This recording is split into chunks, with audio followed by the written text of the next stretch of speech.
ग्वालियर के जय आरोग्य अस्पताल में ऑक्सीजन सिलेंडर का बड़ा घोटाला पकड़ में आया। कोविड की पहली लहर और दूसरी लहर के बीच धीरे धीरे ऑक्सीजन सिलेंडर गायब होना शुरू हुए थे। अब जब संभावित तीसरी लहर सिर पर है तो ऑक्सीजन सिलेंडर का घोटाला पकड़ में आया। 600 कुल ऑक्सीजन सिलेंडर में से 370 सिलेंडर चोरी हो चुके हैं।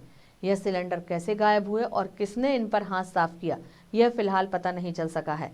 लेकिन सबसे ज्यादा ऑक्सीजन सिलेंडर जय आरोग्य अस्पताल के सुपर स्पेशलिटी हॉस्पिटल से गायब हुए। कोविड के सारे और गंभीर पेशेंट यहीं भर्ती किए जाते थे। अब जाकर जेएएच प्रबंधन को इस मामले में सूध आई है, जिस पर कंफू थाने में लिखित शिकायत की गई है। कंपू थाने में इस मामले में एफआईआर दर्ज की गई है। अब सवाल यह उठता है कि जेएएच में कड़ी सुरक्षा व्यवस्था है, साथ ही पहली और दूसरी लहर में जय आरोग्य अस्पताल पुलिस छावनी बना हुआ था। ऐसे में सिलेंडर कैसे चोरी हो गए, जिस पर कंपू थाना पुलिस ने अज्ञात के खिलाफ अमानत में खयानत का धारा 406 के तहत एफआईआर दर्ज कर ली है और मामले की जांच शुरू कर दी है।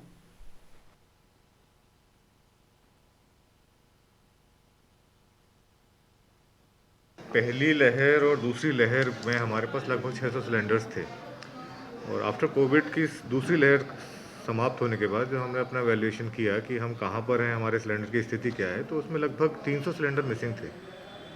और दोबारा जब तीसरी लहर की तैयारी के लिए जो हमने दोबारा किया तो कुछ सिलेंडर और मिसिंग आ रहे हैं। इसमें ज़्यादातर सिलेंडर हमारे सुपर स्पेशलिटी से मिसिंग हैं, तो उसके लिए हमारे द्वारा एफआईआर कर दी गई है उनकी।